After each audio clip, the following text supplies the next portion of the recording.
Welcome, welcome. Let me give Craig the invite to come up here. So we have got our guest.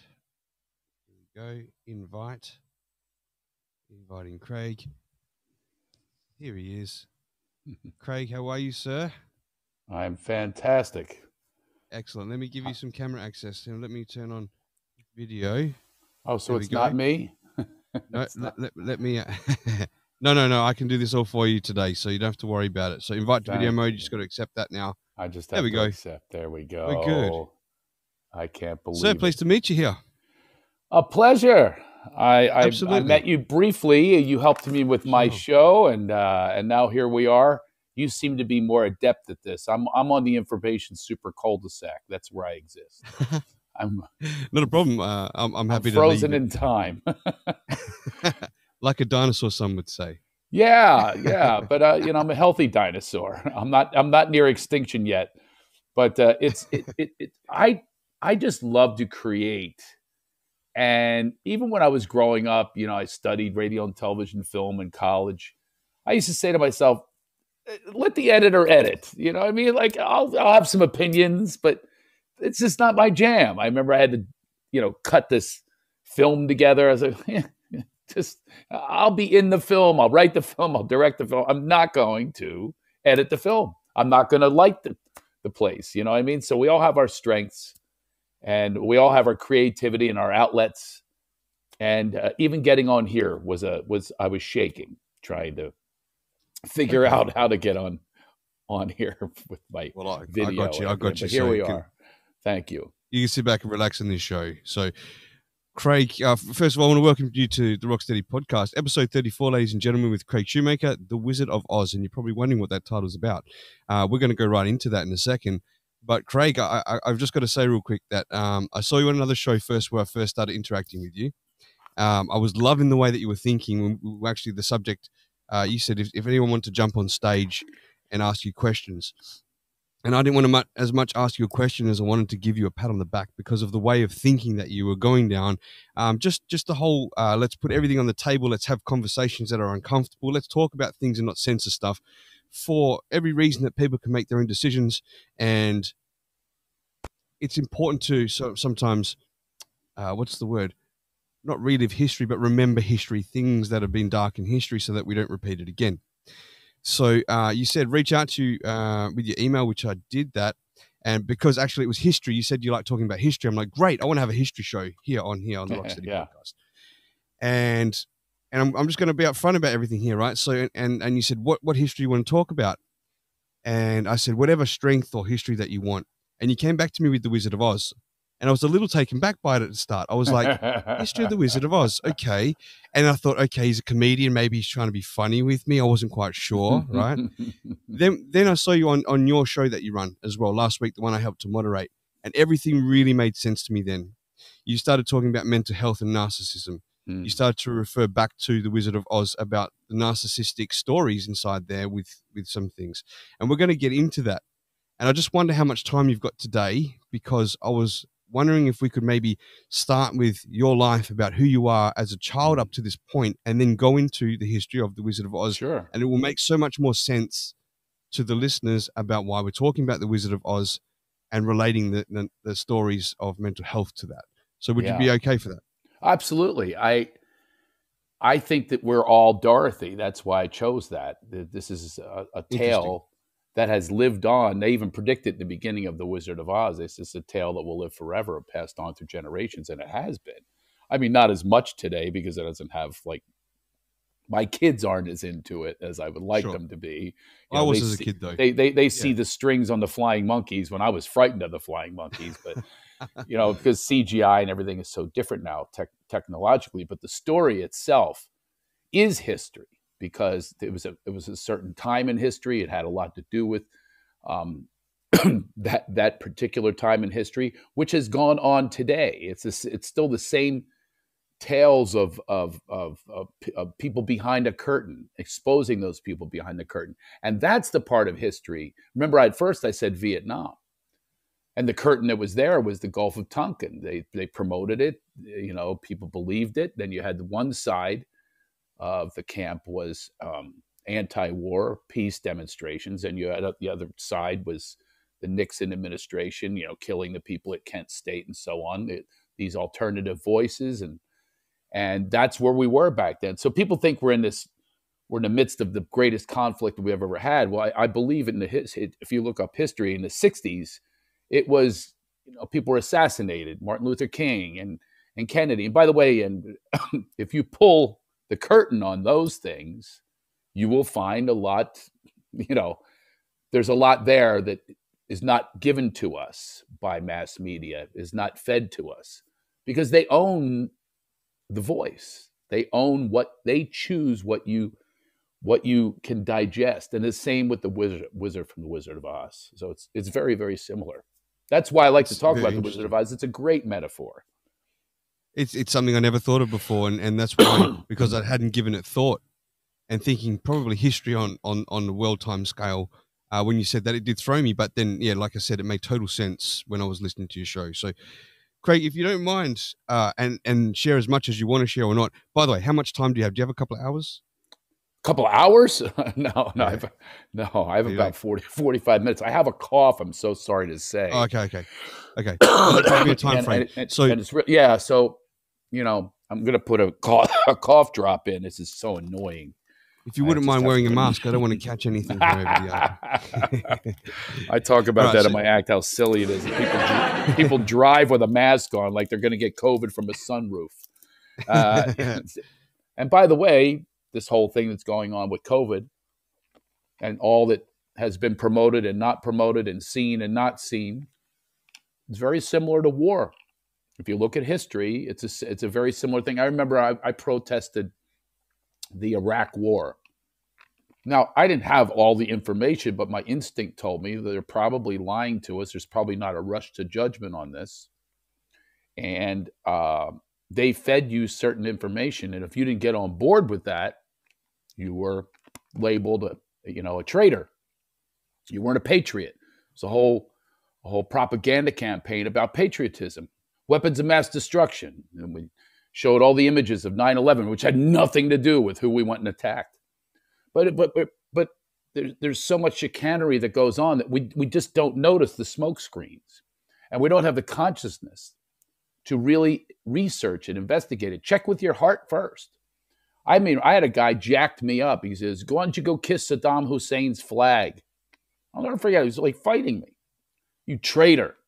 Why don't you go move to Iraq? You know, your country, love it or leave it. All that stuff, all those tropes, they get repeated and repeated and repeated. Right now we have anti-vaxxer.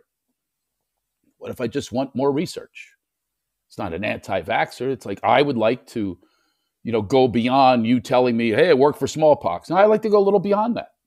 That's my choice. So that doesn't make me, you can label me, certainly not a Trumper, because I don't even care for him whatsoever.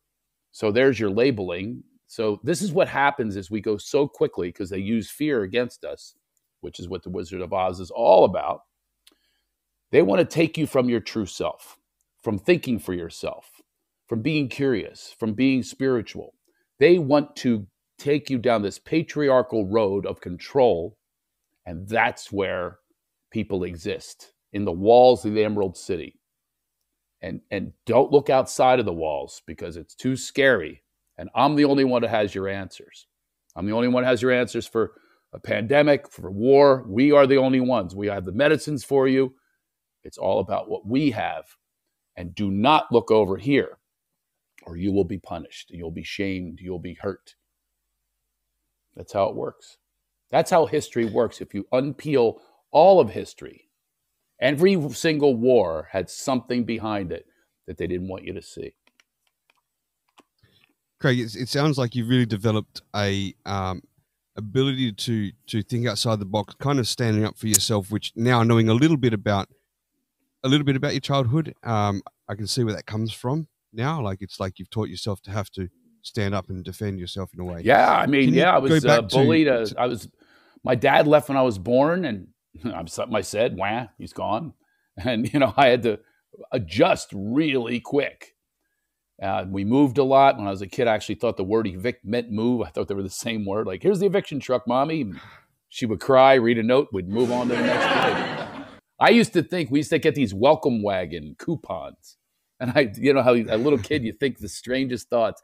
I thought she kept moving to get this envelope of coupons from the welcome wagon. Like, we go to the laundromat for half price if you just move again.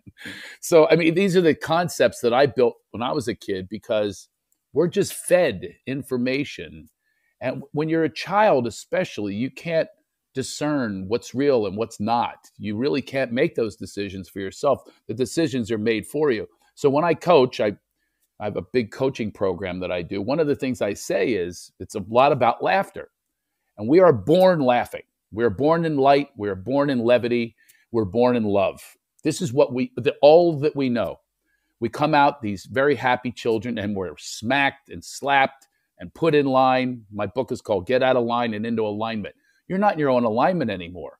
You're in their line. You comply, you pledge allegiance, you salute, you do everything to get in their lines and do what they tell you to do.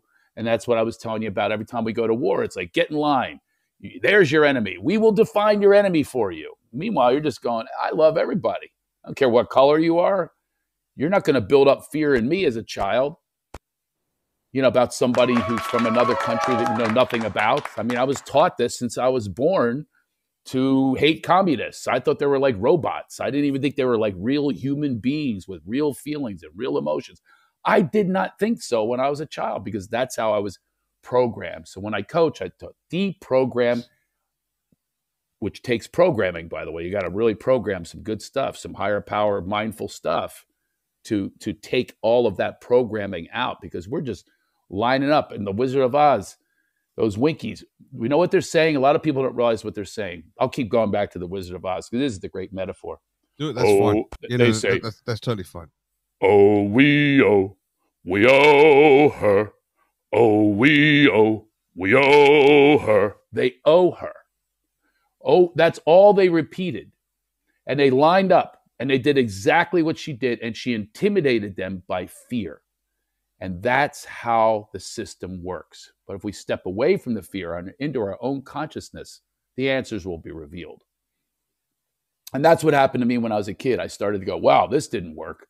I had so many misconceptions about life that I just made my own stuff up. I lived in a fantasy world. No minors allowed in the bar. I thought it meant coal miners, like they were dirty. They wouldn't give them a drink. I thought serial killers were actually people that went down the cereal aisle and killed Lucky Charms guy and Tony the Tiger. I thought they were killing cereal. I thought if we had a bigger TV, we had a really small TV because we were poor. I thought if we had a bigger TV, I would be able to see the girl's boobs in the shampoo commercial. She'd shampoo and got cut off right here. We had a lousy TV. I used to look into the TV. I'm guilty of that too. I used to look in there and go, I think I saw something, So these are the misconceptions that I had. Oh, here's one. Toilet water. Women put on to smell good eau de toilette. I thought it came from a toilet. And I thought the women like dipped their hand in there, and it didn't smell like perfume until they put it on their skin, and it made the perfume smell emanate from their neck and their wrists. And I gave it to my second grade teacher for a Christmas present. I dipped a big Pepsi bottle in our toilet, and I took in lipstick. I wrote toilet water. I put a little bow on there. I'll never forget. This is in second grade. I'll never forget her face, and said, "Merry Christmas, Mrs. McCoy." And she goes, "Is it really toilet water?" I go, "Yes, it is. It's from our toilet. It's blue." We had a blue tidy bowl thing going on, but these misconceptions. By the way, ladies and gentlemen, Craig was in his late 40s when he realized all these things weren't true. Yeah, hey, listen, that's not much of a joke. I did discover things late. Everything was late for me. Late puberty, late marriage, late having children. I definitely waited a while because I had a lot of lessons to learn. I had a lot of lessons to learn the hard way through pain and suffering. And I was kidnapped when I was 13 and, trying to find these father figures in all the wrong places, joining a fraternity so I'd be accepted, and drinking my face off and drugs and everything else. I went down that path like Dorothy in The Wizard of Oz goes down all of these. She sees the world with through rose-colored glasses, like the other side over there. I thought the cool guys, if I join the cool guys, everything will be good. If I have that guy as a dad, everything will be good. But it turns out it's not. It's because, as we find out in the movie, home is where the heart is. You don't have to go anywhere to go find your happiness and your joy and your fulfillment. You don't have to go anywhere except for, she had to click her heels 3 times, and there's no place like home. And she repeated that mantra.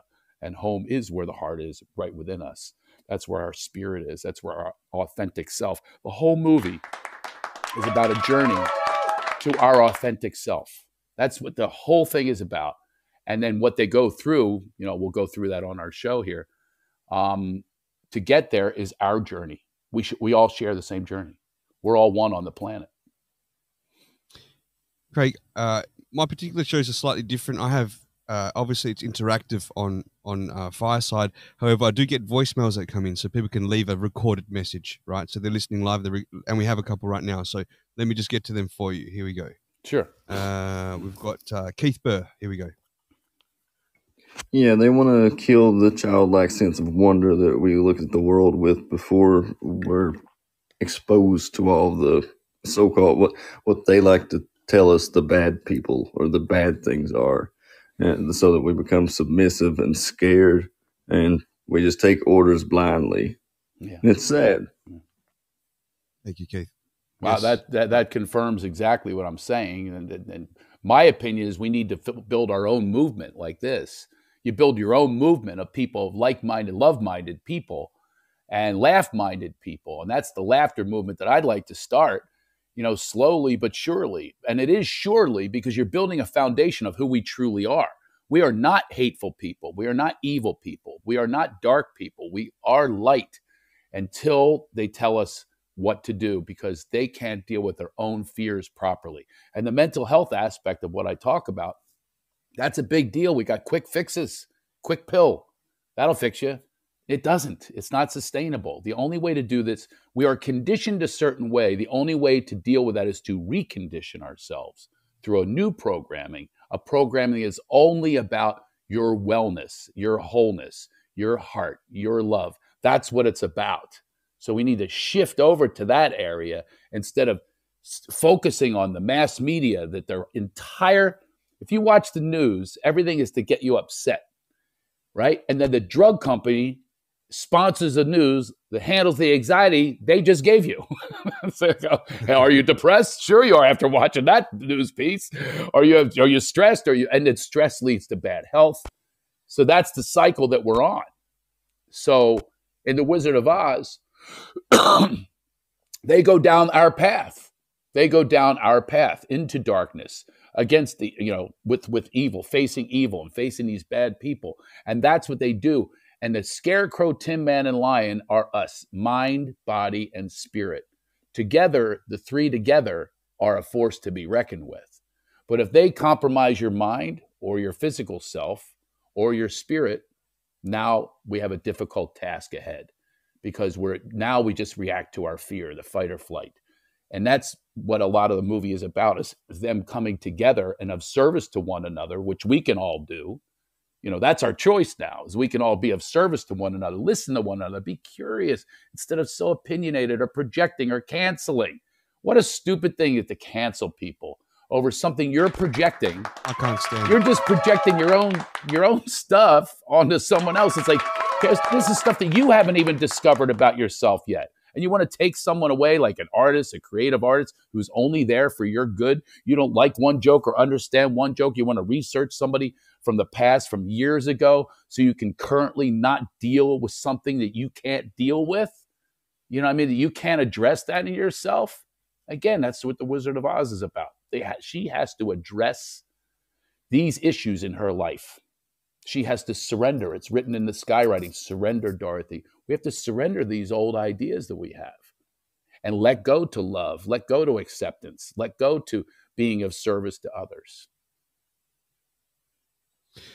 We have a message here for you, Craig, from Elvis the King. He's a guy I rock and roll with you on our comedy show. He's one of my best friends. Here we go. What's going on, everybody? Rocstedi. Good to see you as always, brother. Craig, nice to meet you, man. I see you're a Philly guy. I lived right outside of the Northeast there for a little while. So fly, Eagles, fly, all right? But the things you were talking about, man, it really hit home with me because for the first 3 or 4, maybe 4 years of my life, I thought my first name was Damn It. Damn it, what are you doing outside? Get in the house. Damn it, put your pants on. Damn it, leave your sister alone. You know, stuff like that. Another follow-up message from Elvis. I sure get that. Man, I swear some of these people, instead of having a mirror in their bathroom, they got pictures of everybody else. You know what I'm saying? You got to do a little reflecting, people. You got to look inward before you can start judging other people. You know what I'm saying? That's the essential message that I teach when I, have clients, and everything is about that, is really uncovering everything that's covering us up, and do it through laughter. By the way, there's something, you alchemize laughter and turn that into gold. Like, why are we not laughing more? Because they teach us not to laugh. Just think about when you're younger. He says your name is Damn It.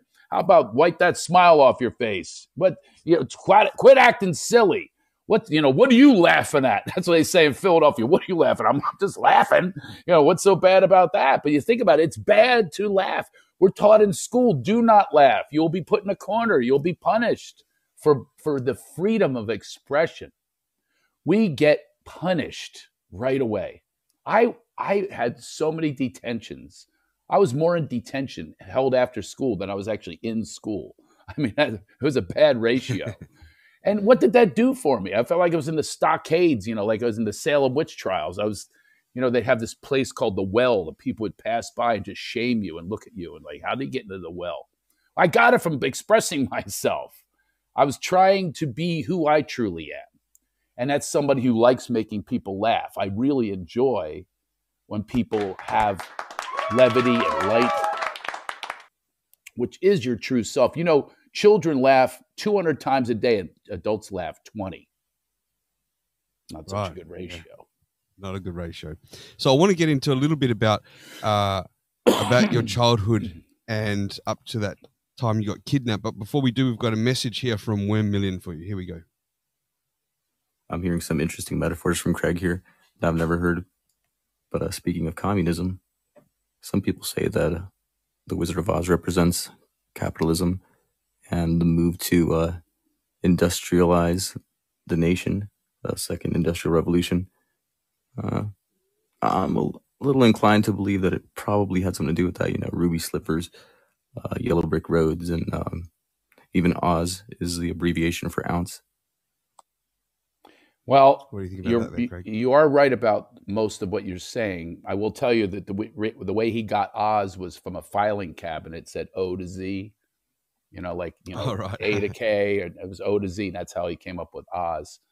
Right. And it was, and it was about the Industrial Revolution. Absolutely. There's talk about the ruby slippers, that they weren't originally ruby slippers, that were a precious metal, but excuse me. The ruby slippers represent the shine in all of us. We all have a shine. We all have a potential, this potentiality that wishes to unfold, that wishes to shine and be who we truly are. That's what our essence wants to, our insides want to be the light. We want to go to the light. We want to be the light. But people want to take away your shine. And that's what the other wicked witch, she wanted those shoes. She wanted to take away her glitter, her shine, Dorothy's shine. And that's what a lot of that's about. And the darkness, she's trying to get those things, but they're so electric, it stings her, and she can't even, because she can't accept herself yet. And therefore she can't be the light. She can't be the shine. And you especially can't get it from someone else. You have to get it from yourself. Craig, so all this kind of stem a lot from your childhood. I heard you mention in the previous show that your dad was a narcissist, but I didn't know that your dad left from when you were born. Yeah. So tell me, how did that narcissism affect you in your childhood? How much exposed to your father were you? And how much did it imprint on you? And what did that lead you to look towards for a alpha male figure to sort of replicate as you were growing up? Well, him leaving probably had the greatest effect on me of anything in my life. It also caused me to be the man that I am today, not from emulating him. Like the way I am as a parent, I give my children everything that I longed for. and it's so easy to get there. I remember what it was like it was yesterday. All the pain, the shame, the suffering, whatever it was, I can get in touch with it like that. I am beyond it. It does not own me anymore, but it certainly did propel me to keep going and getting up. I died one time. I overdosed and I died. I've overdosed. I've had, like I said, I was kidnapped for 5 days in a ghetto hotel in Washington, D.C., and I couldn't get out. I mean, a lot of things that happened to me, and I just blossomed from them, learn from them, embrace them. The guy who kidnapped me he's not my warden. He does not have the keys to my jail. I possess, and I can let myself out at any time.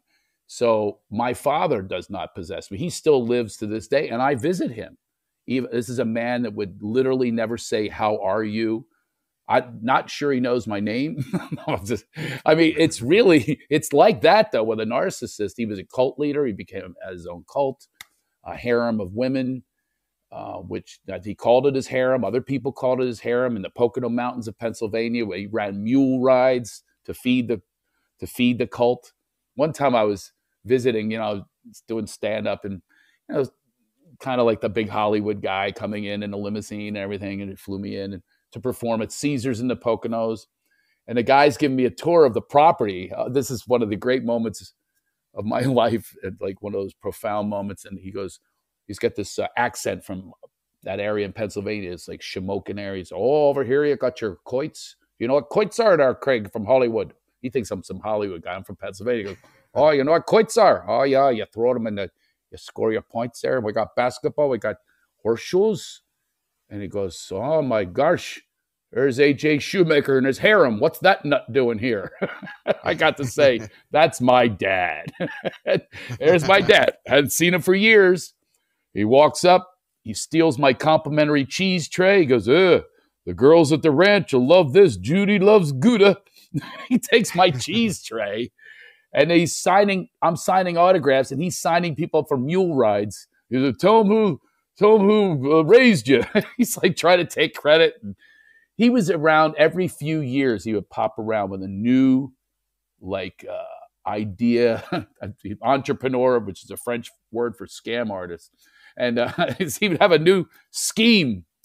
Here's what he did. One that I hated was he converted cesspools to sewers. And I had to knock on people's doors. He would leave me with a wagon and pamphlets for 6 hours. No phone, no food, in the sun with this wagon. He would just leave me. I didn't know. It was horrible. These are my visits with my dad. He would just put me to work. You work for a narcissist. You don't bond with a narcissist. And I had a longing to bond with him, please. And, he would get me a bag of cashews or something. He goes, yeah, you know what your pay is? You're learning. You don't know how to be an estimator. I don't know what an estimator. What's an estimator, And then he would have me with a little shovel digging tunnels like Shawshank Redemption, trying to connect the sewer line with the cesspool. And these were how I spent time with him. And then I caught a shark, and he bought all these. Well, how often would you see your dad? Every few years. When I was little, his big thing was he'd shake my hand. He'd go, hey, Barbara, he has wussy hands. He needs man hands. So before he would come over the next time, I would take her emery board that she filed her nails with, and I would file my hands raw with calluses so that I would have man hands for my dad. I so wanted to please him. So the way I raise kids now is they would never long to be anything but who they are. I embrace it and encourage it.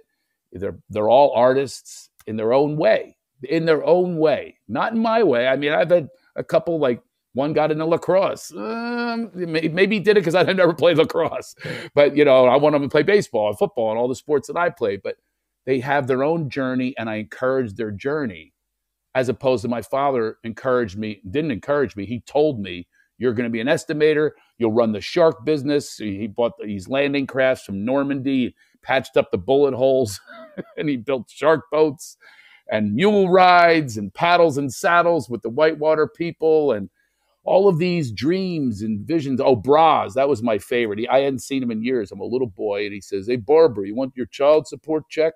Invite your big-breasted friends over. No flat ones. for a bra party. He had like bras meets Amway, like a multi-level bra business. And I look in the living room, there he is smoking a pipe, surrounded by my aunts, you know, the divorcees that my mom was friends with, you know, like Aunt Barbara, Aunt Fran, Aunt Dottie. He goes, come on, Dottie, turn around, show how it lifts and separates. This is our 3-class model for the full-figured woman. I'm just going, oh, that's my dad. So he showed me what not to do. He showed me how you have to have respect for women. So I have a tremendous respect for women. I have tremendous respect for people of other cultures, for children. And this guy paved the way for me. And he's down to like one woman, you know, he used to have 14 women in his hair. He's down to one. He's older now. And you realize when you empower people, when they get older and frail and start losing this sense of ego and power, and you just watch how they're just starting to fade away from the planet, you realize like empowering people is something that will never work. That's why dictators, why we follow dictators, why we follow these power people, I don't understand it. Because they all wither away, or they all go away. Everyone goes away at some point. So it goes to show you, empower yourself. Just work on that. Make your own decisions. Don't have them make them for you. And then they're leading mobs. And the mobs, which happens in The Wizard of Oz, she's got flying monkeys, Winkies. She has all these people that are in servitude towards her, this power person. And guess what? She withered away to nothing. And you know how she went away? Dorothy was being of service, of love to her friend. He was on fire, and all she did was naturally, with no thought, just unconscious but conscious, threw the water on him. The water spills onto the Wicked Witch. She melts away. What a world, what a world. Melting, melting, what a world. And she goes down, and there's this steamy pile. And when I was a kid, I was so scared. They're going to kill Dorothy for doing that. But you know what they did? They celebrated Dorothy because they were free. They had a freedom that they had never felt in their entire lives because they owed her. They worked for her. Everything was about her. They looked like her. They were green like her. They had noses like her. They emulated her. They got in line, mobs in line with big pickaxes, and did whatever she told them to do. Didn't matter what it was. They did what they were told to do. And that's what we need not to do. We need to listen to our true heart and our true love. And they said, all hail Dorothy. Do you remember that? I was like, oh, yeah. I was so happy as a kid. I was, they're not going to kill Dorothy or anyone else, because we learned to love those characters. And now they not only were not going to be killed, they had a parade for them. And they were victorious. They were heroes. They were heroes from their bond together. That's all it was they bonded together in love and joy and service to one another. That's another lesson from The Wizard of Oz, that I have learned to live that lesson, to be more of service to others. I learned that from my father. It's it's so weird. I'm a comedian and done very well. And yet I'm not a narcissist. You know, I mean, like, I learned how not to be a narcissist. Of course, you would think in the entertainment business you need to be, but not really. You could be a creator. The narcissistic part that pops in is like you got to self-promote, which I hate. So I'm not a narcissist. I really don't like talking about, go see me here, but I do like sharing, which is different. I like sharing the gift, and I'm okay calling it a gift because we all have it. And I like sharing that gift. And to me, that's like my pocket. That's where I live. And it is really, when I go on stage to get rid of my nerves, I teach this as well, is be of service to other people, and then you're out of your head and you're into your heart. I like that. So, Craig, I want to ask a couple of things here. There's 2 different tracks. I guess I want to start with asking, when you were young, watching The Wizard of Oz, I have a feeling it may have been your go-to movie that you used to watch over and over, as we all did with the movie when we were kids. Yeah. Were you realizing the story involved with the narcissism to what was happening in your life, or did you clutch to that story not understanding why you were so attached to it, but it was relating to you so much? Intellectually, I had no idea. No idea what it was about. Mm-hmm. No. I knew there was my theory is that we're all Dorothy. Every one of us is Dorothy. We all get into trouble. Remember, she gets into trouble with Miss Gulch, the power person who owned all the land, and she had all the power over everyone. I don't know if you remember that, but we also get victimy when she went into that, the garden when she wasn't supposed to, and then she acted victimy, and which a lot of us do as well. We blame the rich people for, but she shouldn't have been in that garden. And then the Annie M and the uncle, they acquiesced to the power. They're like, no, and they let the dog be taken. That's how scared people are of going against the power, going against the system. People are frightened. So they go back into their shell. And that shell was this farm, this dusty farm. And this is where I did relate when I was a kid. When she sings Over the Rainbow, man, that song just hits me.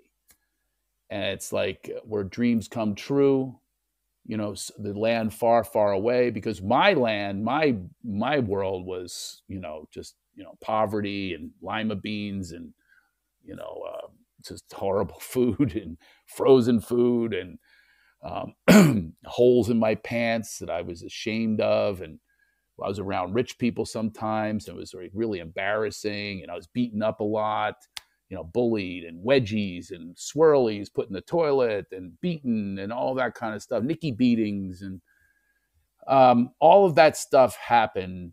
And this is a boy that just wanted to be loved, just wanted some, bit of attention, just wanted, a father figure to protect me instead of me protecting myself. And I did learn how to do that, how to protect myself. And the way I did it was through laughter. I deflated every situation, every tense situation, make you laugh. And that's something I'm really happy that I developed that skill. When I mentor people, that's the key of everything is laughter and joy. And when you think about it, The Wizard of Oz had a lot to do with celebration and joy. When they first get to Oz, or the Emerald City, it's ha, ha, ha, ho, ho, ho, and a couple la-dee-das. That's how we pass the day away in the very old land of Oz. Snip, snip, snip, chirp, chirp, chirp. And they're having the greatest time in this land, but it's a walled city. You are not to go past this wall. We will give you your little barber shop and your horse of a different color. We'll give you all of those things. But don't you, it's also like that movie, Truman Show. It's like, we will decide the script. Don't you look outside. And that's all he wanted to do. Very similar to The Wizard of Oz. I want to go outside of this. There's got to be something beyond this for me, where dreams come true. It's something real, not authentic. That's what the movie is truly about, is becoming our authentic, real self. And that's the journey that we're all on. So in some visceral level, when I was a kid, that's what I was getting. Like, geez, I used to run away. I ran away when I was a kid, and I would leave ransom notes to make money. I'd leave my own ransom notes. I'd take cutouts from magazines like I saw in detective shows. If you want to see your son alive, leave $10 in his baseball glove. Love, Craig. So I would run away like Dorothy would do. I would run away to drug dealers and bartenders and fraternities and parties and stuff like that. She went away to Professor Marvel. He said, go home. Life went into a tailspin, just like it did for me, until I was done, until I had to hit my bottom. And then the colorful world entered in, the visions, the dreams, the beauty, the wonder, the curiosity. That started to become all a part of me, instead of just taking everything like other people were doing it. No, I'm going to go down my own road here. We have a message from Keith Burr for you. So here we go. Man, I got to say, you kind of are like not to be too corny, but a Wizard of Oz. Because a lot of the things that you said that made a lot of sense to me. And I draw kind of a lot of parallels to my own life and, the relationship I had with my father. I'm just thinking here like, So, I just want to say thank you for sharing that. And, good luck to you in the future. And Thank you. You can follow me at You can write me a note at Craig@CraigShoemaker.com, Craig@CraigShoemaker.com, and want to check out some of the stuff. This is the stuff that I take people through the journey. And I love it, by the way. I did a big pivot. Look, I still tour, and last night is standing ovation. I love doing comedy, but I like this.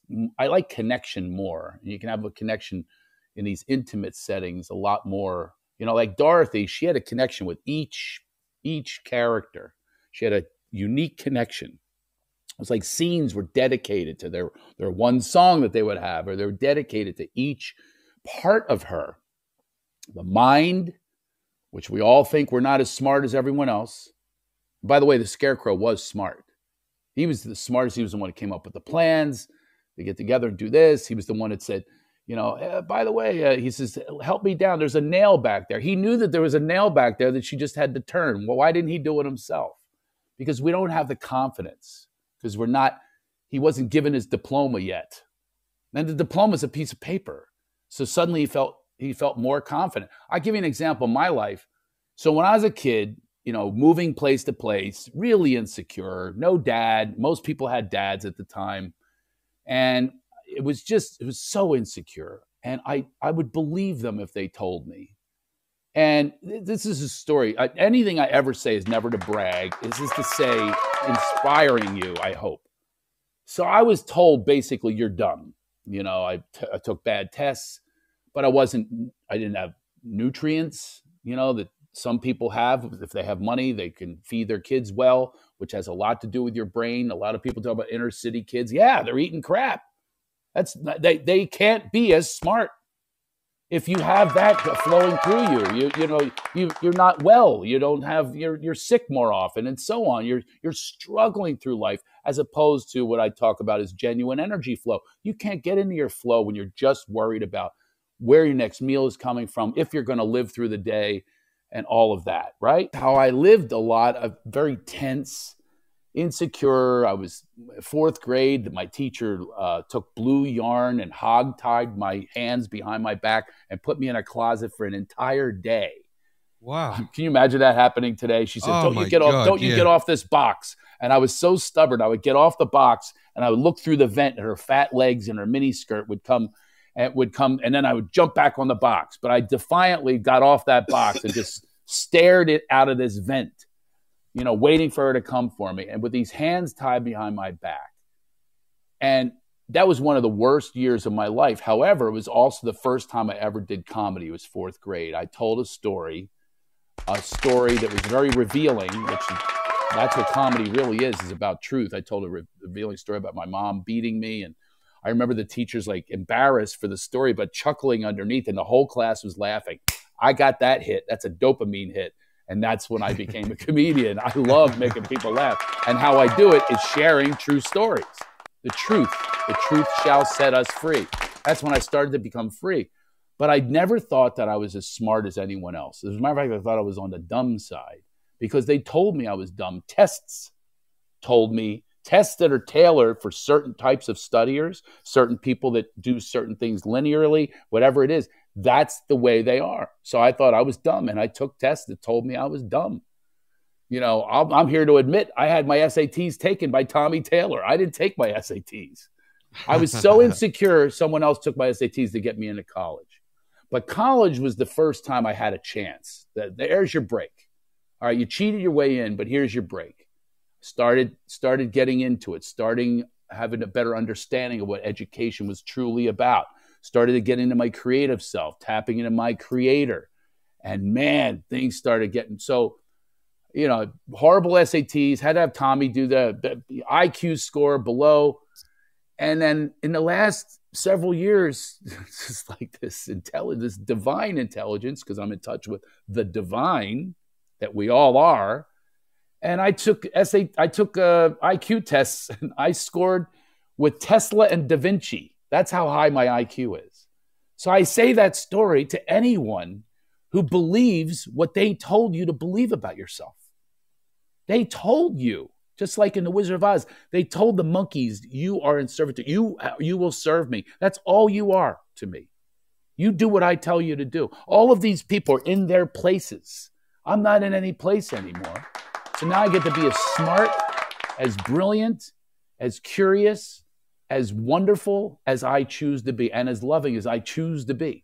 And so we all have that choice. We all have that freedom. It's right there in front of us. Turn away from the news, turn away from the mass media, because their only agenda is to scare you into what they want to scare you into, because they want to appeal to, look at the sponsors. If you ever want to know about mass media, you think I'm making this up, watch 24 hours of news. It's all sponsored by big corporations. Therefore, they say liberal media. It's not liberal. It's them being under the their corporations dictate everything.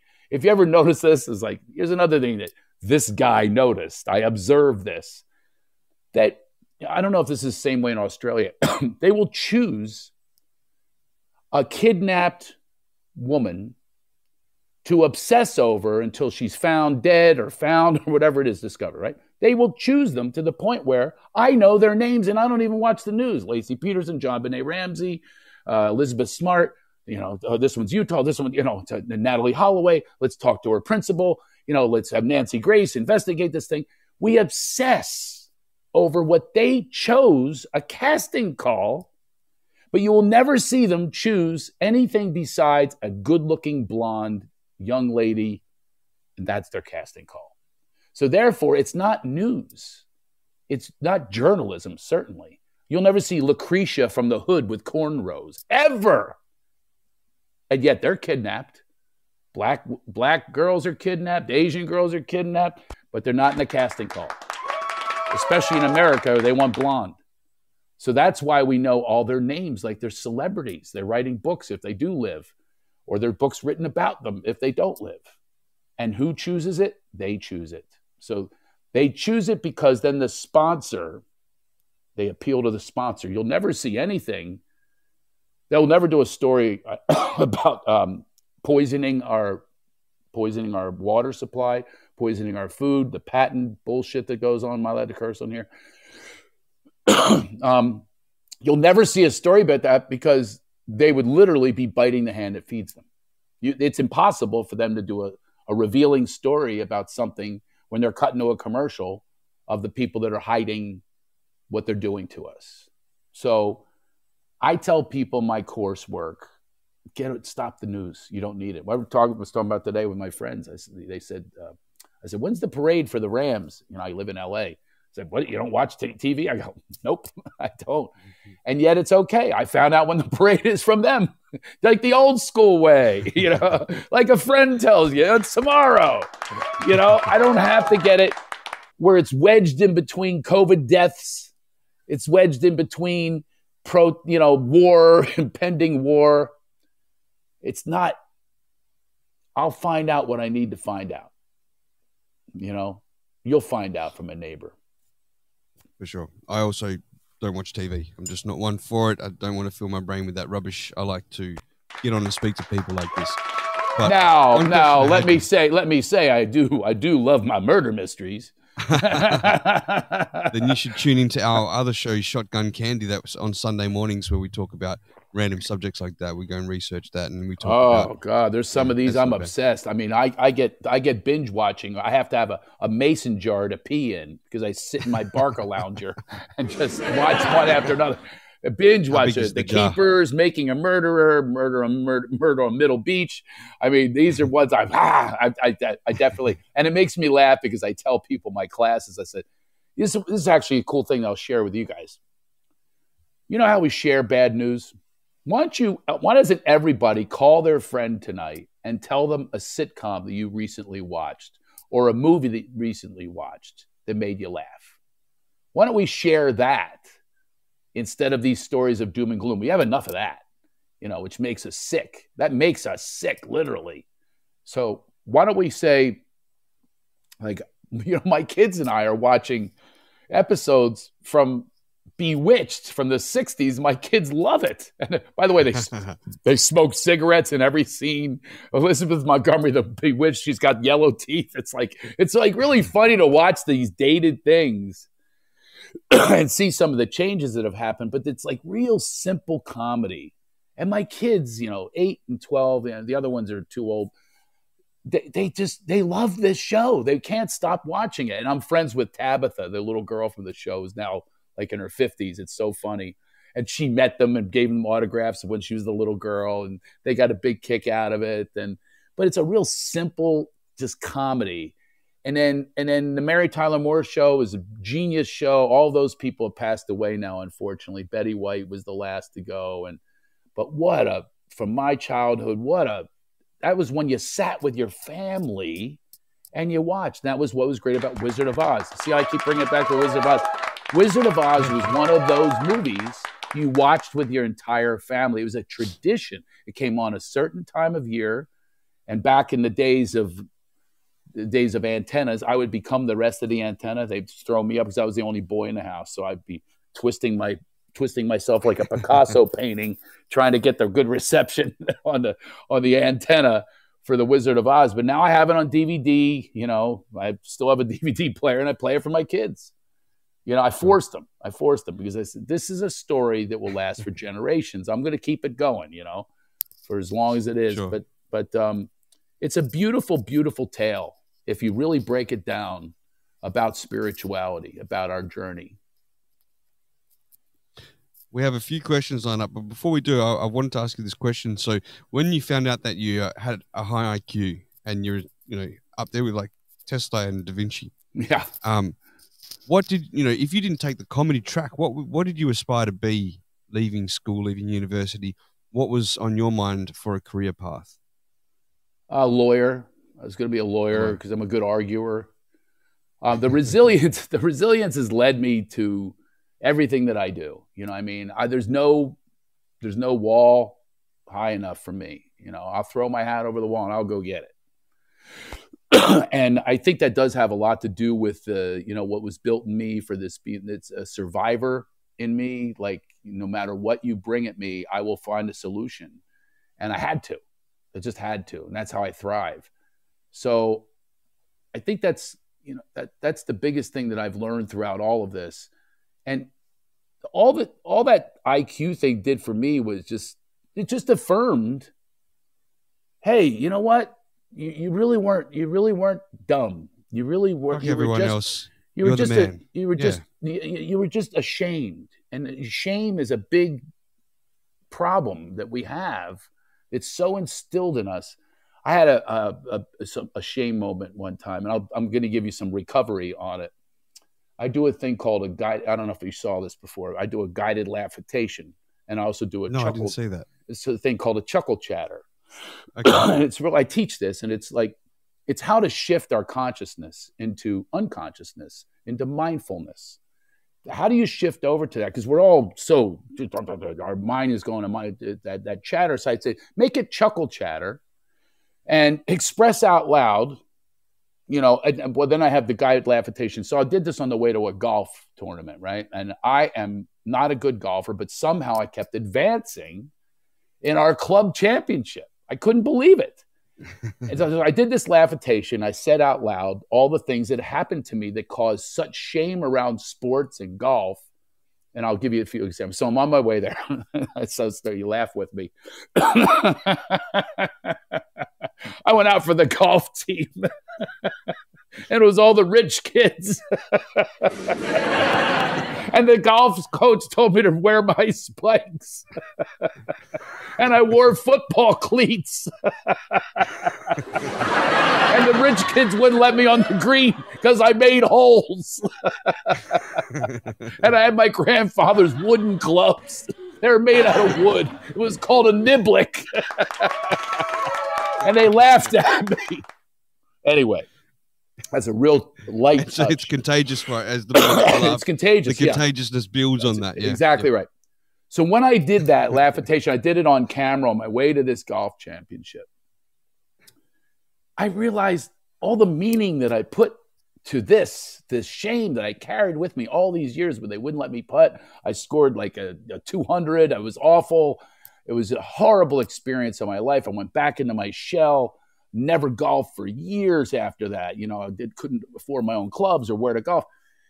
And so I won the championship that day because every putt was meaningless.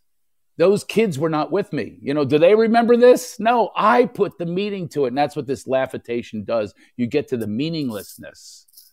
The meaninglessness that we put all of this. They put all of this power into the wizard. And it turns out he was a carnival barker behind this curtain. They talk about pulling curtains. This is what comedians do. People shouldn't censor comedians. They should embrace comedians. We're the curtain pullers. We're the truth tellers. We ain't joining any gang. We're not left or right. No, we are right there, centered, and saying, here's what we see in our own vision, in our own perspective, in our own warped ideas is they're warped, and we're just pointing it out. We're pointing out hypocrisy. We're pointing out bullying. And we are there to actually address bullies, because a lot of us were bullied growing up. So that's what we do. You shouldn't shun the comedians. You shouldn't cancel or woke or virtue signal comedians or look into their past. No, look at what we're saying. We're here for you. We're here for you. We're here to unveil things that you can't see. Not your own fault, because that's what you're pummeled with every single day. This guy had fire, rockets, sounds, thunder, everything, anything to mask that this is a guy pulling levers in the back and completely full of it. Everything. And that's what we do. We're all, you know, social media is doing it to us now. We're all spun. We're spun. It's like, dude, you just scroll, you know, till you're so spun you're not conscious anymore or mindful. And we put such meaning to everything. And that's what happened on my way when I did that laughitation. I just thought, oh my God, it's from my past from that many years ago. Who cares? And then laughter, what you were just saying, is truly contagious. Really it is. It's something we all need to catch. And It's good for your health. I believe it is. I enjoy a good laugh from you. In fact, I'd love if you could join one of our comedy shows we do every Thursday night with Elvis, Keith Burr, Joey Butts. We jump on here and we just have a laugh. We just try to make the crowd laugh. So if you're ever free one time, that'd be great. I love it. I want to perform in Australia. I never have. Oh, my hands up. If you ever come here, I'll absolutely help you out however I can. Let's do it. Yeah. We have three messages. We have two from Elvis and one from Worm Million. So here we go. It's so crazy hearing you tell that story about in school like that. I used to live to go to school and make my classmates laugh. All I ever wanted to be was the funny kid in school, you know? And I thought I was a fucking idiot, honestly. I thought I was dumber than a bag of hammers, you know? But everybody started calling me a genius and stuff like that. And I'm like, boy, how dumb are these people? I don't even get it that I was funny and smart, because internally I thought I was the default setting was like baseline, you know? I didn't know that I was like already a superstar to some of these kids I went to school with. Yeah. They couldn't wait to come to school to hear the funny thing that I was going to say, and also watch me smart off to the teacher, because I used to do that all the time. Yeah. One time the teacher told me I had detention. She said, I want you to take this broom and dustpan and clean under the table. I said, you trying to let me steal the janitor's job? He's got a family to support. We have a message from Worm Million for you. Hey, Craig. I got to agree with everything you're saying. You've done some amazing connecting of the dots here. And I think that I, like you, would love to make other people aware of certain truths, certain things that seem to escape them. I've not had much luck with that. It's usually the people that already feel the way that I do that are willing to hear me out. Just curious, how long have you been trying to enlighten the public? And in your opinion, how much success have you had? That's so funny. I haven't even used the word once, but he chose the word of my podcast. It's called Enlightened Up. And I can curse on here, right? My motto is we all need to enlighten the fuck up right now. That's what we all need to do.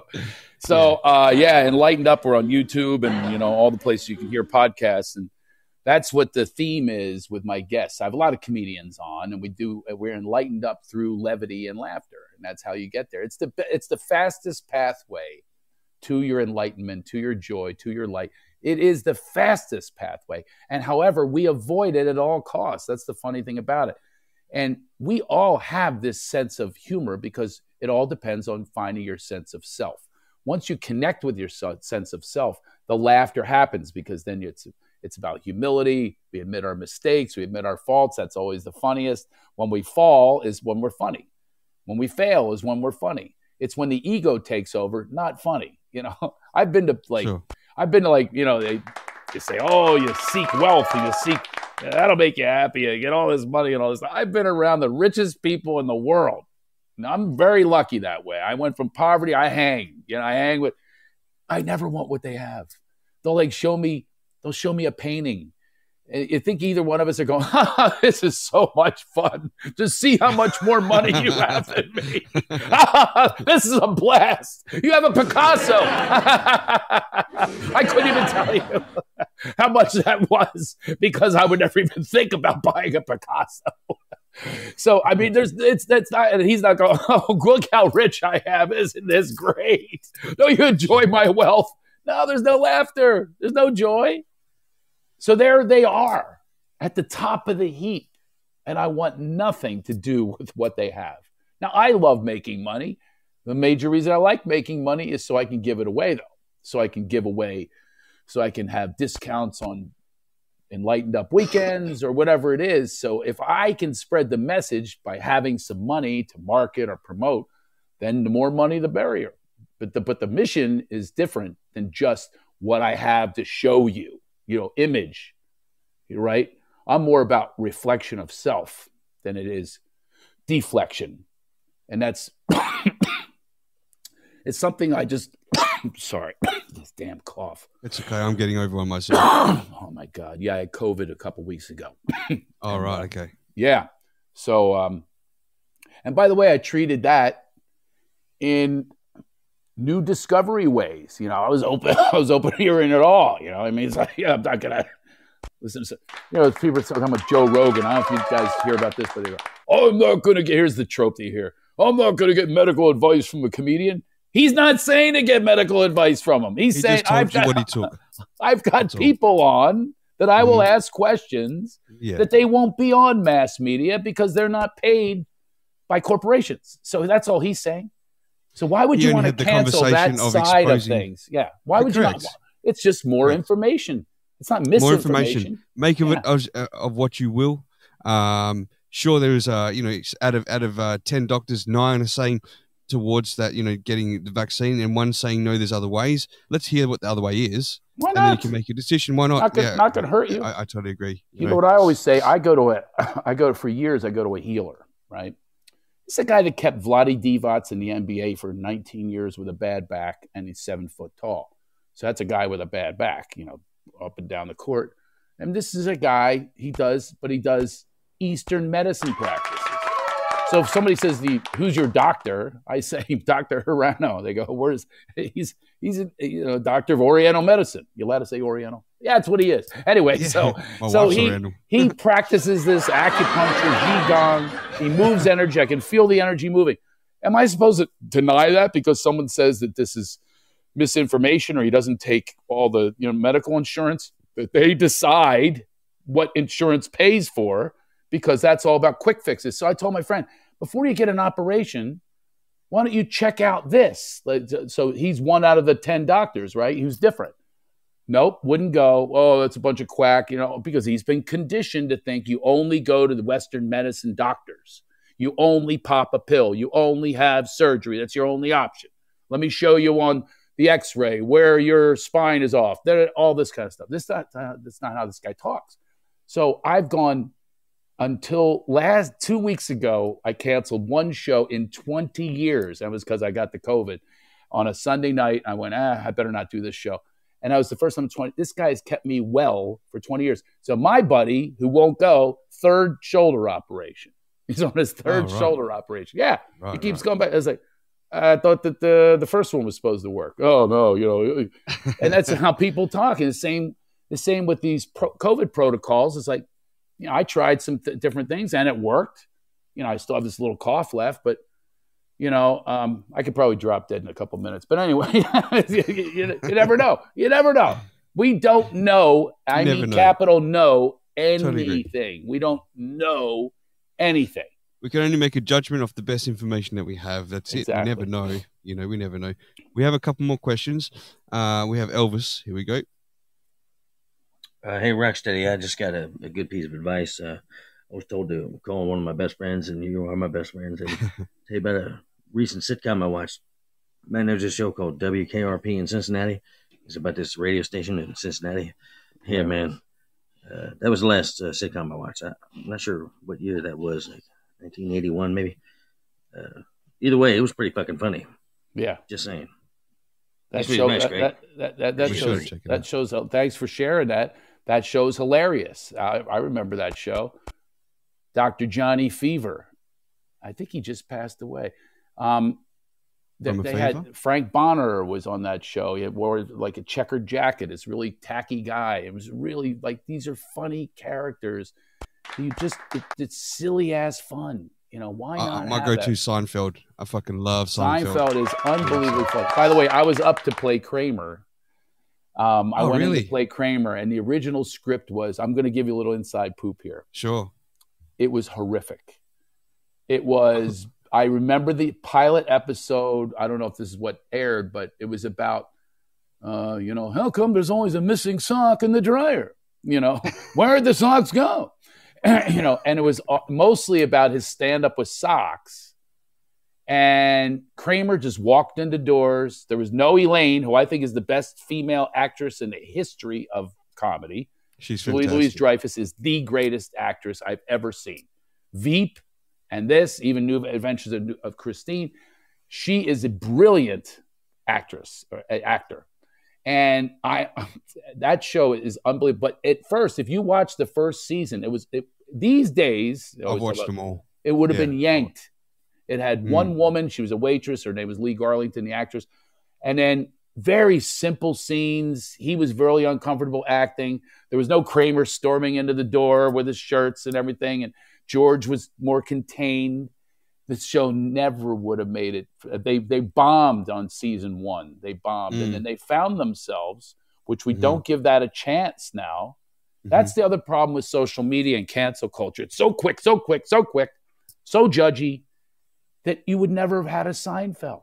It never would have lasted 4 episodes. Blows my mind to think that. That's unreal. Blows your mind, doesn't it? That wouldn't have been around, Yeah. And there's so many we're potentially missing out on now because of the way that this culture is these days. We don't give each other a chance to express ourselves and find our feet and things like that. Yeah. So they have a patience of a flea. That's how people are right now. It's amazing to me how fast we can just take someone down, take something down, because we don't respond well to it. We'll give it a chance.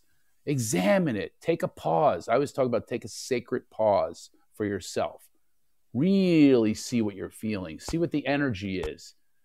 So that show, thanks to Warren Littlefield and Brandon Tartikoff, who's passed away, who was the head of NBC at the time, they gave it a break. And they moved the time slot, and look at the history was made, because it was one of the best sitcoms in history. It was really, truly gut-busting funny. I'll tell you one that is just a classic. And it's not like I watched first run or whatever. I watched reruns. All in the Family. It's truly brilliant. It's real. It exposes. I don't know this one. All in the Family exposes. There's a guy, Archie Bunker, who's like this, blue collar guy, a bigot and everything else. But instead of denying that bigots exist and canceling them, yeah, they do. Show it. Show it. And either people were laughing with him and thinking, hey, he's saying the right thing, these racist comments, or they're laughing at him that somebody like this exists and they can't even believe the guts they have to talk about people like that. Sure. From episode 1, they would have canceled it. Now they would have, because it's so frightening. Al Bundy, for people. Things like that. Al Bundy, he became the new Archie Bunker with his hand down his pants and everything else. And by the way, when he did Modern Family, it was also a similar character. He marries the young woman from another country, and I thought that show was another brilliant show. There's certain shows that just really, really Schitt's Creek really makes me laugh. That's got just really funny characters. We've got a question here from a message from Keith Burr. It might relate to this, so here we go. I'll keep it brief here, not to keep you, but yet, like what Elvis said, and Worm, you've done a great job of connecting dots and making this really easy to understand and, profound at the same time. The only way that you can make people change their minds if they have a hateful opinion or an incorrect opinion about something is to make them laugh, make them consider that, their stance is maybe a little bit silly. And laughter's powerful, man. And people take it for granted. I'm sure that you and I both know how valuable laughter can be whenever you really need one. So yeah, we're just trying to do the world a service, just one laugh at a time. Sounds corny, but it's a heroic pursuit of any, if you ask me. It's funny how that's the second person that said the word corny. We're conditioned to say that something loving, something profound, something beautiful is corny. We are conditioned to say that. It's like apologizing for our own light, our own joy. We are taught to apologize for it. Why? It's because the people in charge are more comfortable controlling you, and that's how they control you. You can't express your joy. You can't express your happiness. That's what the Wizard of Oz ends up to be about anyway, is they become their true self. It doesn't take, they give them a badge of courage and a ticking heart, a clock is a heart. No, you have these things. You possess all of these things already. You don't need a diploma to say that you're a genius. You don't need a ticking clock to say that you have a beautiful physical body that we're in, this body temple that we're in, and to take care of it and make sure it has plenty of oil. And the one I relate to the most is the lion, because men especially suffer from this, because when he comes out, pull him up, he's like a bully. He's a bully. He's put your one head tugged behind my back. And the king of the forest. But what happens when you slap the bully? He melted. He started crying. And what he said, it was so profound. But I'm just a dandelion. That's what he says. He said, I'm just so who he is on the inside, which is, I think the idea is that he's probably gay. Of course, they did the affected version because nobody would cancel him back then. But whatever it is, he was basically saying, I'm in the closet here. I'm not the king of the forest. I'm not tough. I'm not rough. Knock him up, top to bottomless. All this bravado. But inside, every man inside is shaking and trembling about, being seen as a coward or being seen as weak, as being seen as vulnerable. We're so afraid to show our vulnerabilities when it's our strength is to show our vulnerability. That's how we truly become stronger, is to express our vulnerability, express what's going on inside, because then people can connect us. They're not making us the lion that we're afraid of. He's alone being the lion because he's the king of the forest. Everyone's afraid of him. Who wants to be around that? They're going to run away from it. But he joined this gang. He was able to be of service, help others, all the good things of life, bond with his friends. He had new friends. They all bonded together. Remember, they marched together. They did everything together. They saved Dorothy together. And that's where we can aspire to be, is together, and not be some king of the forest that's above everybody. And, just admit your faults. I love admitting my faults. I love admitting my failures. I love being, just like everyone else. And that, when you're in an audience or you're having comedy and you're laughing, you're just relating to it. You're either laughing, oh my God, I hope that never happens to me again. That's what you're really laughing at. So you're laughing at truth. That's all it is. It's an organic truth. It's not fake. So when you're laughing, you're getting well. Norman Cousins had a terminal disease. He wrote a book called Anatomy of an Illness. And he locked himself in a room with funny, Three Stooges, candid camera episodes. And he laughed himself well. He lived 30 years past that death sentence. Wow. my friend Michael Goldberg, who wrote Cool Runnings, Little Giants comedy films, we bonded in comedy. Great friend, laughed all the time together, helped me write my first film. He directed it, The Love Master, and he got diagnosed with brain cancer. They gave him, he had a daughter, 1.5 years old. They gave him 3 months to live. And that was I call it my ha-ha moment, where I said, hey, if laughter's the best medicine, why do we just say that? Everybody just says that, but nobody believes it. Nobody goes to the comedian to go get your prescription, right? So it's just something that we just mindlessly say with no belief. I said, well, where is the belief around this? So I started these guided laughitations in a cancer facility, and he showed up for every one of them. Took all the prescriptions. One of them was get off the news. One of them was let's share comedy, some of the things I've said today. One of them was be vulnerable, give some truths. One of the cancer patients did 10 pluses of being bald because she was going through chemo. One of them was never a bad hair day. So I was like, and this woman was dying. Yeah. But gallows humor kept her alive and kept her feeling alive. She came there with her daughter and did these laughitations. It was so beautiful. And Golds came to every one of them. And he lived 15 years past that 3-month prognosis. 15 years. Yeah. And truly amazing. It really is amazing. I made him laugh on his deathbed, and that was one of the proud moments of my life. People think it was disgusting what I did and how I made him laugh, but I don't care. I was happy about that. No, not at all. Yeah. His daughter got a good way to go out. Yeah, his daughter crying on your way out. Yeah. Speaking of going out, I gotta tend to this cough, and my son is here with me. Got to make him some dinner. All right. Let's. What a pleasure this was. You have some more questions? Let's fire off some questions. I'll be a little brief. There's a couple of questions from the listeners. Yeah, we've got Joey Butts. Here we go. Hello, Rock, my main man, my brother from another Australian mother. And Craig Shoemaker, man, it's a pleasure. I'm happy to see you on my buddy's show here, and I'm enjoying it very much so far. About that money thing, I was coming on here, and I just had a point to make and something like to ask you as if you would loan me a few bucks, actually. Can you loan him a few bucks? Got another one here from Joe. Yeah, no, Archie Bunker always got his when Sammy Davis came on. He put him in his place. But yeah, no, man, I'm not just, this is the kind of TV I watch all the time.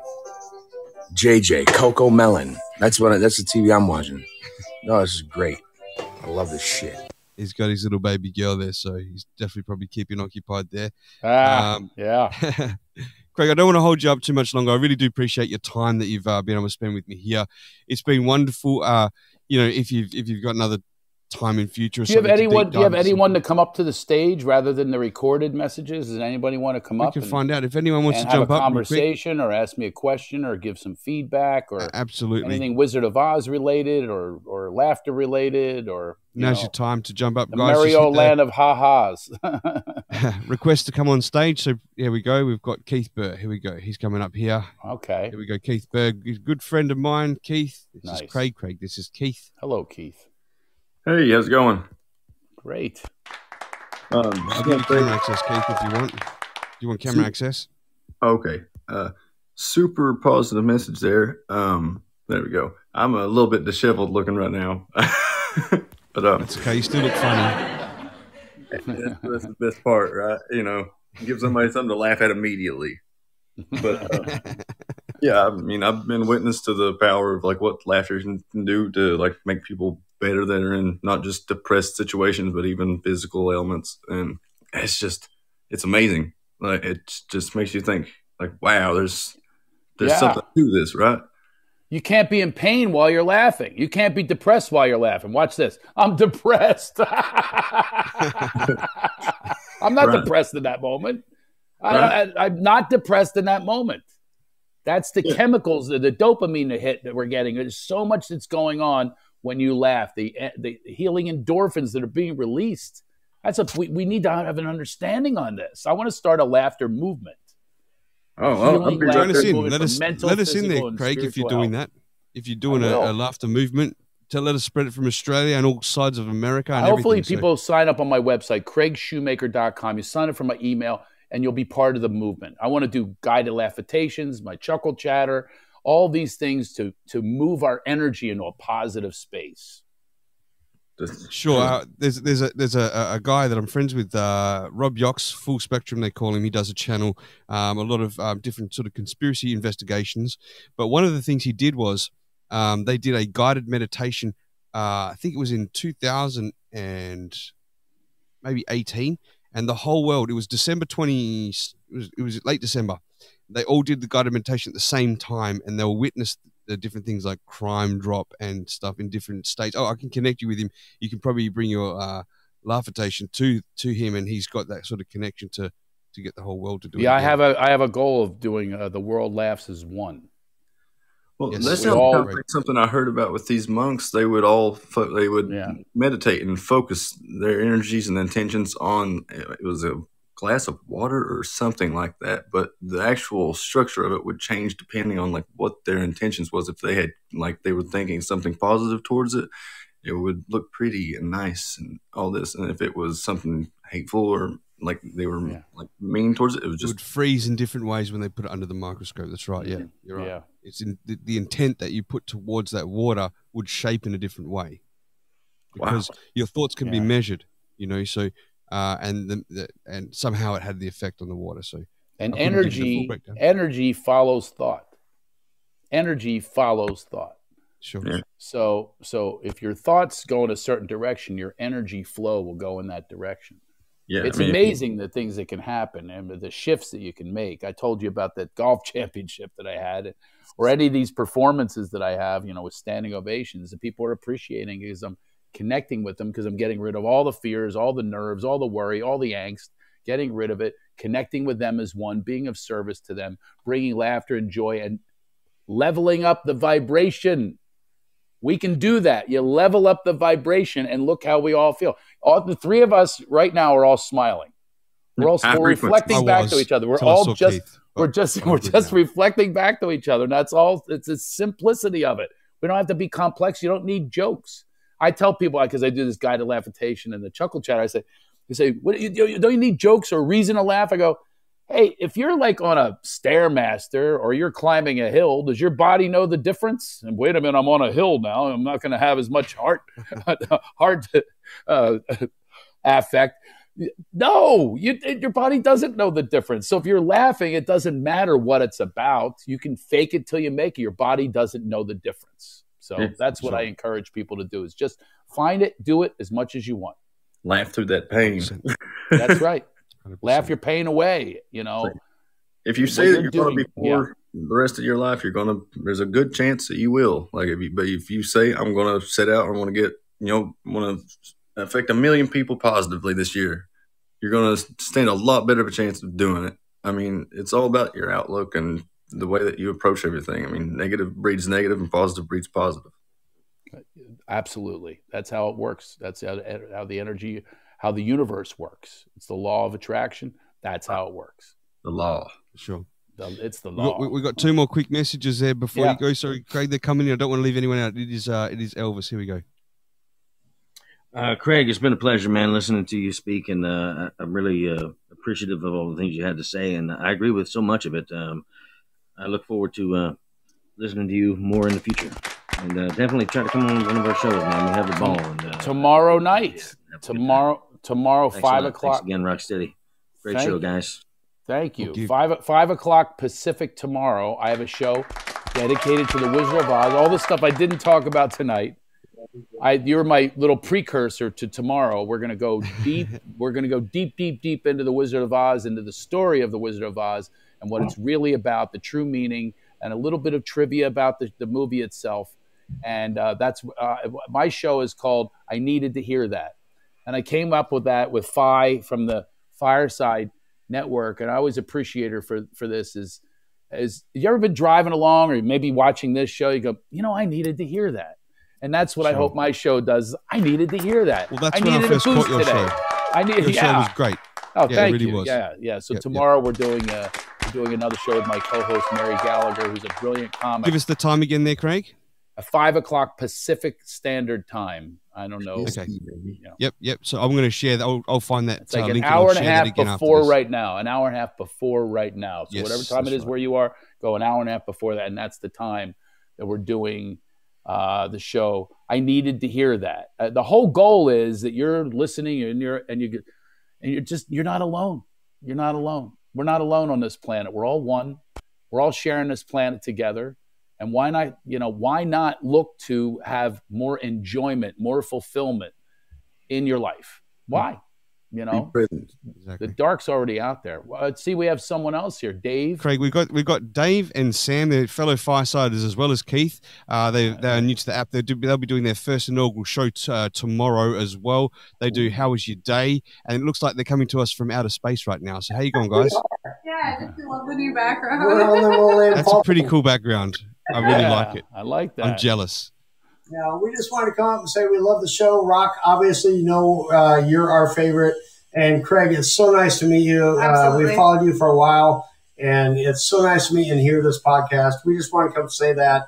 That's really what we wanted to do. Yeah, we just want to check our new background. That's all. That background rocks. No Well, pun intended. hopefully I'll see you on my podcast. You can change your background or come with this background, make me jealous.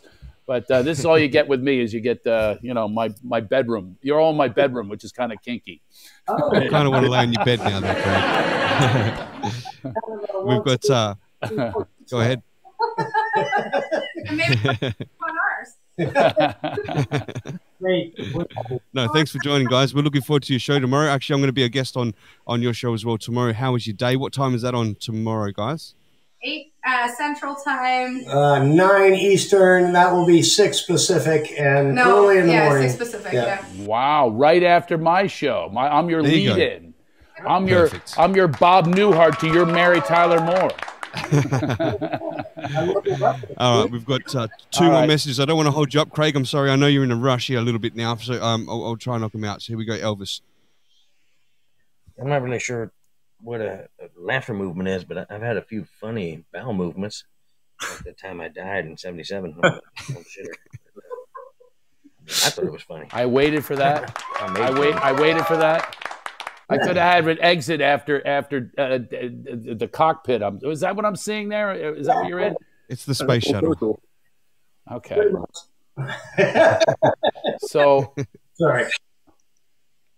by the way, I have a new NFT that I'm creating. I don't know if you guys know what that is, but it's speaking of that, it's with a huge animation partner I have from Ren and Stimpy and Cow and Chicken.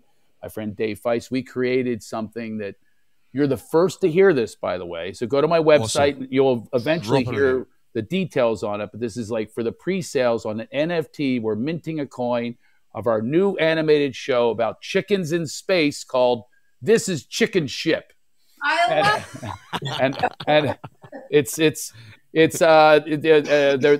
led by Captain Peckhard and Colonel Cocksure and Lil Pecker and Fluffer and Heidi Plume and their nemesis, they have Bat Ship Crazy and Dog Ship and Horse Ship and Holy Ship helps them out a lot. And their planet is out of Bitcoin, so they have to go to the pig planet and try to get the shit coin back. Anyway, I just told you about the new show. So if you get in touch with Craig at craigshoemaker.com, I will fill you and you'll be the very first people at a discounted rate to hear about my new NFT, which I knew nothing about until several weeks ago. And this is a great cartoon that we're developing, and you could be in the beginning of it for a couple dollars. There you go. That'd be great. There you go. Character name John Glenn Chicken. What's that? John Glenn Chicken. It's kind. Oh, we have to honor a few of our famous people in the United States. We have Orange Chicken. You can guess who that's modeled after with a comb over, and then we have Dr. Fauci. Fauci. And we have Goose is the wingman, and we have one of the guys that was in a mental insane asylum called El Pollo Loco. And we have, it's just a fun show. She's snort laughing now. She's laughing at it already. She's just snort the pitch. laughing, yeah. I hope you have a rock rooster in there at least. What's There's that? Craig. I hope you have a rock rooster in there. A rock. You could be a guest star with the Australian accent. I'm a big accent. dick. You know that. That'll I'm a big cock. Slim the cup. Yeah. Well, either that or you could be Lil Pecker. So you need a country chicken. And we have Captain Peckhard. Space, a final frontier. These are the stories of the men and women of Chicken Ship. So, anyway, I thank you for having me. Thank you for. I have to go. We're gonna have to cut it. Yeah, we're gonna have to cut it. Sorry, Chris. I did see you wanted to come up on stage before, but we weren't having anyone up till the end, so I apologise for that. But and I apologise to the last messages. We can't take them now. Craig does have to go, but Craig, thank you so much. I'll take them all tomorrow when they come see my show at 5 o'clock. We'll come and see your show tomorrow. We'll be there. I'm looking forward to it. I appreciate your time on here. I really do. I appreciate it. You're a fantastic guy. If I only know how to get out of here now. I don't even know how to exit. I can do that for you. Leave this show. All right. Bye-bye, everybody. Bye-bye. Bye-bye. Thank you. Man, okay, so Craig's left there. I want to thank the listeners for chiming in, and thanks for the support, and thanks to you guys for coming up on stage. I really do love your background, by the way. Thanks. That's fascinating. That'll be heard. I was taken back. Because you're literally coming to us from the moon, because we can see the Earth in the background. Yes. Yeah, we'll be back by tomorrow. But by the time our show starts tomorrow, we'll be back on Earth. We're good. Give yourselves a plug for tomorrow's show, guys. Tomorrow is How Was Your Day with the Married Couple. That is me. I'm Dave. Sam. Dave and Sam. Yeah. Whichever. Yeah, we're not on that other one. Yeah. How Was Your Day? Tomorrow at 8 o'clock Central, 9 o'clock Eastern, and 6 o'clock Pacific, and really early in the morning from wherever you're at. And guess what? Rocstedi, you're our guest. Get ready, because she's got questions. I'm looking forward to it, guys. I really am. Listen, I've been watching your shows for a while. You had me on a guest on your show a long time ago, last year, and you run a great show. This is your first Fireside show, so I'm really looking forward to it, and I'm honoured to be your first guest on here, because you guys are my fellow Firesiders. Keith is also a fellow Firesider. We have a few more in the audience who have become Firesiders here, so put your applications in if you're a content creator, because this is the best platform to be on, by far. It is. It's like the best aspects of stereo and Clubhouse put together. I gotta say, next week we want to step up our podcast a little bit. So will you be our guest maybe next week or in 2 weeks? Jokes, Rock. I'm just joking. No, but Keith. I thought when you stepped it up, you're going to go to Jupiter instead. I'm going to step it up to Keith instead of Rock. No, I'm just joking, buddy. I love you. Keith, I just met you. The key, Dave, is always start with the best. You know that. Absolutely. It only goes down from here, man. Don't worry. Anyway, Rock, you know, you guys rock. You're the best at everything you do. Keep it up. Thank you very much, guys. I appreciate it. And thank you for joining to the show. And it was great to have Craig. I do wish we had a couple of hours. I understand his time restraints, though. And I want to do a deep dive into his life more onto the Wizard of Oz. But it's still great to talk about everything we talked about. I have so many more questions for him, that's all. But maybe in a future episode, or he does a weekly show too, which we'll catch tomorrow. So you can certainly ask him things along the way. So very much appreciate it. All right, guys. You did a great job. That's good. Thank you very much. Thank you. We'll catch you on. I'll catch you guys on Sam and Dave's show. How was your day tomorrow? I think then we're following up a show with the comedy show on Thursday evening, rocscomedycrew with Keith Burr, Joe Butts, Elvis the King. I think we might have a couple other people rotate through. We're not sure. And then we've got Shotgun Candy Sunday morning, where we're talking about sexual deviants of history on the podcast with Elvis the King and AC. That is 9 a.m. Eastern Standard Time on Sunday morning. So keep him busy. And then next week's shows are going to be awesome too. I've got a nice little lineup. So I'm loving it here on Fireside, guys. Thank you so much for the support. Love you, Rock. Man. All right, guys. All the best. Take care. I'll speak to you later. See you, Rock. Thank you. Bye-bye. Bye-bye. Kick us out. All right.